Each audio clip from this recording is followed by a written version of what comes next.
Ayan si Senator Bato de la Rosa,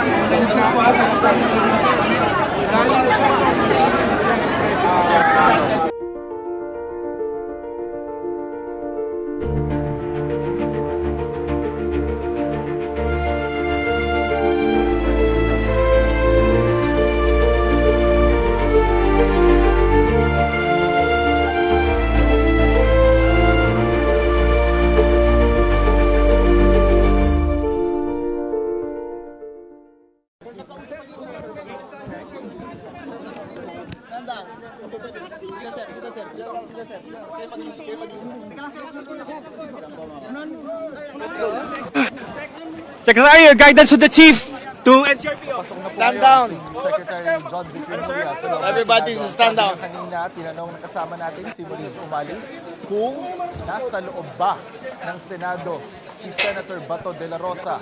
Ang sabi niya, everyone is inside. Mga kasamahan, So, ang naroon pa po sunod-sunod sa na loob ng alingaw-ngaw Senado ng putok si, ng baril. Senator Hindi pa Bato. ho matukoy kung Ang saan po bilin mismo ni, nanggaling Secretary John yung mga Vic tunog Rimulya po is ng secure pagputok yung ng mga baril at kung senador. sino ang Siguraduhin na nagpapaputok. ligtas sila. At Subalit i-secure kanina din nga yung po, mga CCTV ilang room oras po ang kasi nakalipas, mismong si ay Secretary namataan po Rimulya, ng ilang mga hindi pa raw kasamahan alam natin dyan sa kung loob sino ng ba Senado yung nagpaputok ang ilang ng pong mga baril kanina armadong sa loob miyembro ng ng Senado. Philippine Marines at meron din umanong mga Ang sabi ni sukbit Secretary na mga Rimulya, mahabang armas. Yung siya ilang pong mga nandoon